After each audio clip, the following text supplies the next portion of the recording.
24 तासांमध्ये राज्यात मुसळधार पावसाची शक्यता। रत्नागिरी रायगडला अतिमुसळधार पावसाचा इशारा, तर मुंबई उपनगरामध्ये पावसाचा ऑरेंज अलर्ट। कोकणामध्ये मुसळधार पावसाचं थैमान। रायगड आणि रत्नागिरीमध्ये नद्यांना पूर, तर घरामध्ये शिरलं पावसाचं पाणी। जिल्ह्यांना रेड अलर्ट जारी।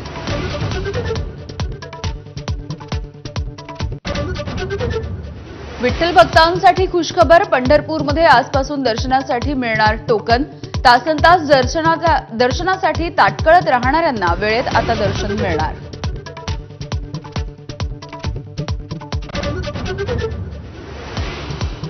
महापालिका निवडणुकांसाठी महाविकास आघाडीमधील पक्षांनी कसली कंबर। शरद पवारांच्या राष्ट्रवादीचं मुंबईच्या घाटकोपरमध्ये शिबिर, तर ठाकरेंच्या शिवसेना शाखा प्रमुखांची 11 वाजता शिवसेना भवनामध्ये बैठक। एखाद्याला निवडून नाही द्यायचं म्हणजे काय करतो हे महाराष्ट्राला माहिती। माळेगाव साखर कारखान्याच्या निवडणुकांवरून दादांची पुन्हा एकदा फटकेबाजी। विद्यार्थी परीक्षा पास होण्यासाठीच बसतो, सुळेंकडून विजयाचा विश्वास व्यक्त।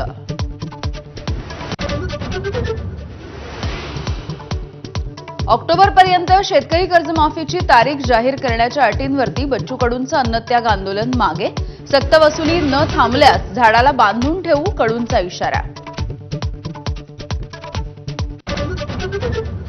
मुंबईतील विक्रोळी पुलाच्या उद्घाटनावरून राजकीय श्रेयवादाची लढाई। भाजप आणि शिंदेंच्या शिवसेनेकडून श्रेयासाठी बॅनरबाजी, तर ठाकरेंच्या शिवसेनेकडून पुलाचं उद्घाटन।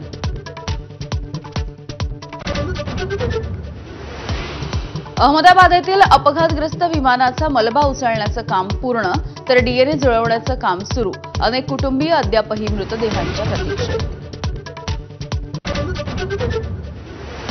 अहमदाबाद विमान अपघाताच्या चौकशीसाठी केंद्रीय गृहसचिवांच्या अध्यक्षतेखाली समितीची स्थापना, तर मृतदेह मिळवण्यासाठी नातेवाईकांची धडपड।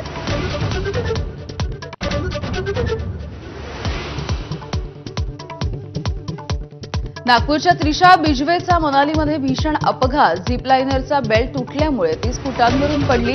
त्रिशावरती नागपूरमधल्या रुग्णालयामध्ये उपचार सुरू।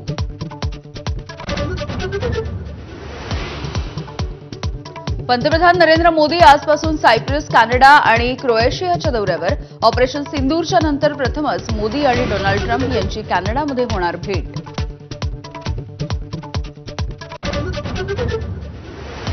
दुबईमध्ये 67 मजली गगनचुंबी इमारतीला आग। 764 फ्लॅटमधल्या 3820 लोकांची सुखरूपपणे सुटका।